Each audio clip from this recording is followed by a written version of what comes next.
I have talked here a lot about living from intention, about connecting to our higher self, and having a daily practice for connecting with your higher self and intentionally creating a path to a future that you would love to live.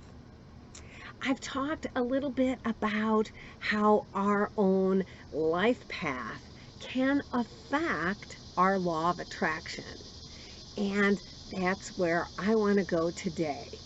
If you have followed the law of attraction for years, studied Abraham, followed Joe Dispenza and Greg Braden, and God knows so many, Matt Kahn, Muji, there are so many people out there leading the way in this creation of a new humanity and assisting others in recognizing that we all have a calling and a part of this.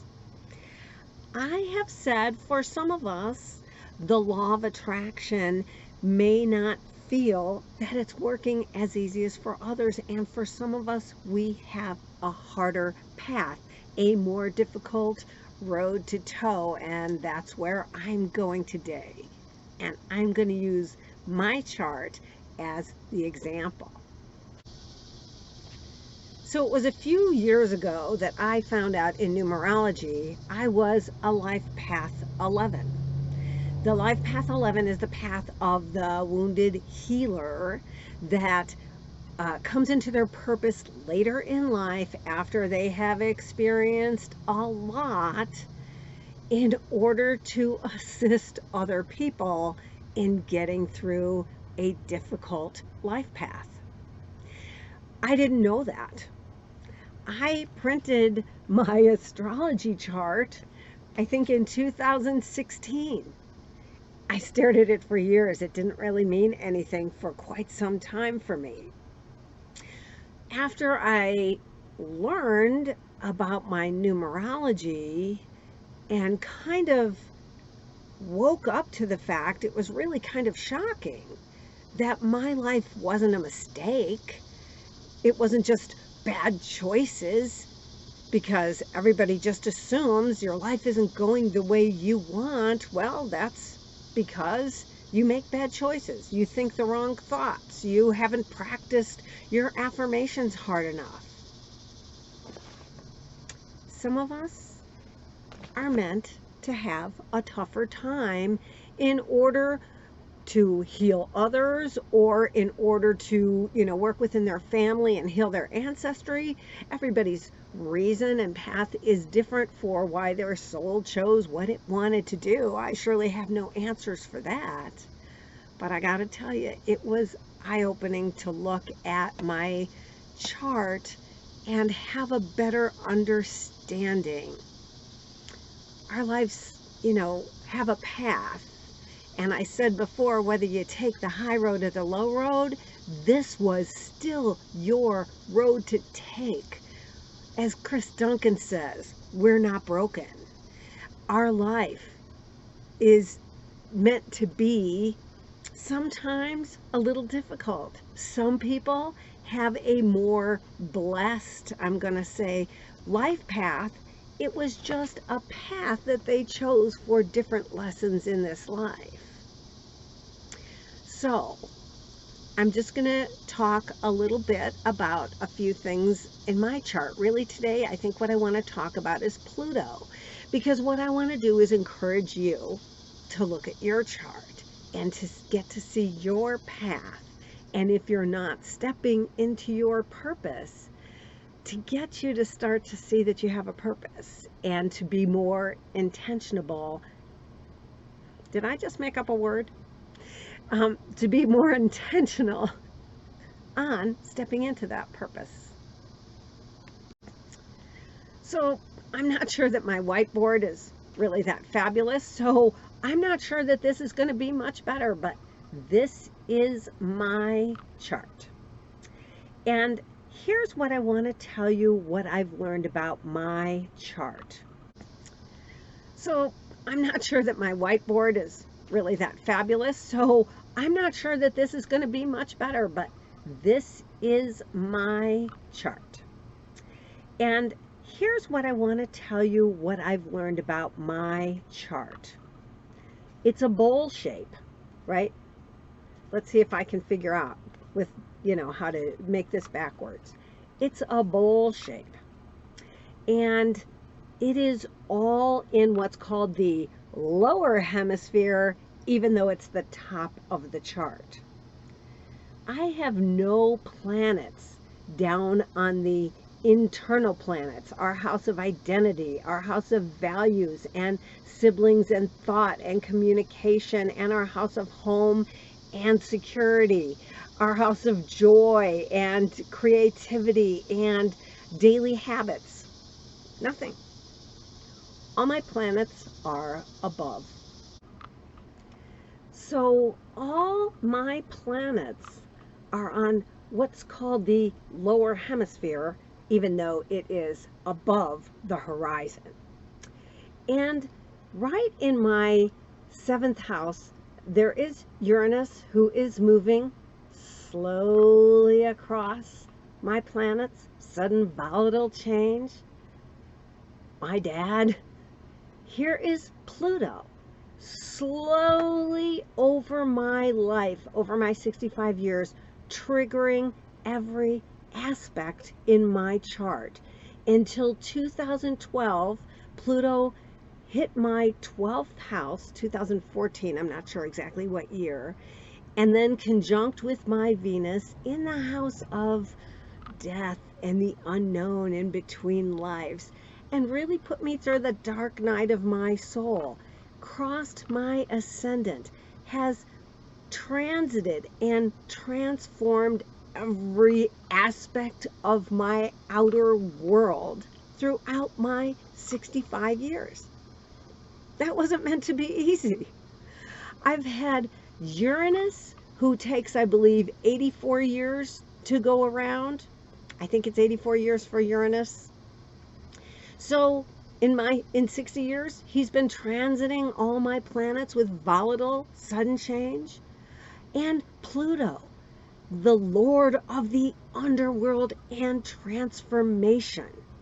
One astrologer described him as the drug dealer on the corner, transiting my moon, my Neptune in dreams, my Mars in action, and going into the 10th house of how I show myself into the world, and Saturn, and then that 11th house of the sun and how I think and how I see myself and view myself, into the 12th house of the underworld, and then into my 1st house of identity, completely transforming how I feel about my life. Those are not meant to be easy. No matter what I did, my path was not just going to be, Jupiter giving me, oh, there's that fabulous job. Oh, you've got a beautiful house in a great neighborhood. And oh, you have beautiful kids and a loving family. That's not in my chart. It's not my blueprint. I love knowing who I meant to be and knowing that I am living the life that my blueprint laid out, so that I know that my mistakes, be they mistakes, and I am so sorry, I love you, please forgive me, thank you. They're my path, and your mistakes are your path, and your growth, and your gift that you are going to shift to bless others to understand their path. So that's the message I got for today. Let's see what the cards have for us. I love that the Wheel of Fortune is right on the bottom of the deck. And it is August 26th. I will be traveling tomorrow. I am not sure if I'm going to get a video done. I'm going to hope to get a new computer on Monday, and then a new camera. Still on the bottom. Also on the bottom is the Devil. Let's see if we can shake that up and see who wants to show up for us. Forgive me for that.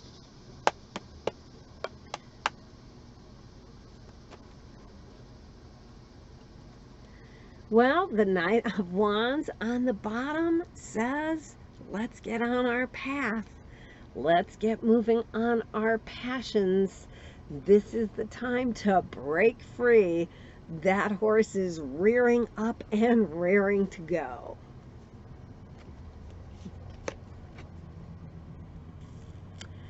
So this is the card of celebration, and what I see today is celebrate yourself for recognizing your path, for understanding that your higher self chose maybe a more challenging path in this lifetime, and that you have really worked hard to get to this place in life where you are today, and you deserve your own appreciation.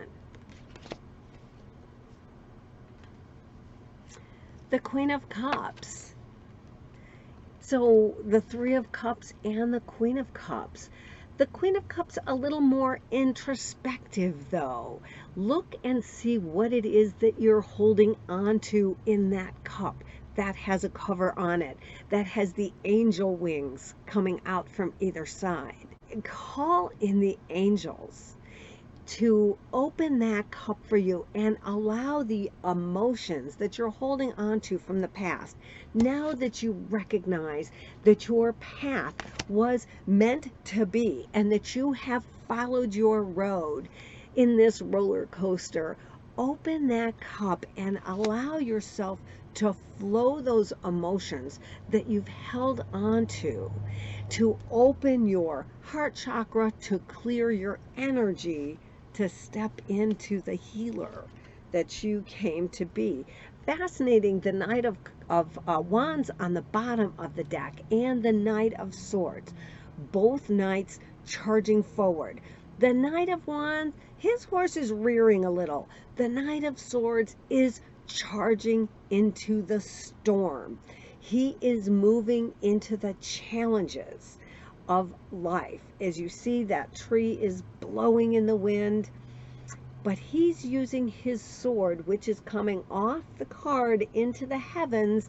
He's using his connection to spirit, coming in through his thoughts to know what direction to go. Take inspired action. I am leaving my current location tomorrow, and I'm taking a probably week trip drive across to the Midwest to go take care of my stuff. This is our time. I am following inspired action. Do I want to go now? Ugh. No, but I got the message. I was told to go, and so I go. Because otherwise, I recognize if I hold myself back, I'll start beating my head against the wall. It's been great here, but I got the message to go. And if you stay in something, this is where we beat our heads against the wall and start to feel stifled because we are not moving into our truth and our passion. So this is your message. Sevens are about introspective, and they can be the paralysis of analysis. It's time to know that you can step in, dip your toes, maybe start picking these little pieces of fruit to ripen on the counter.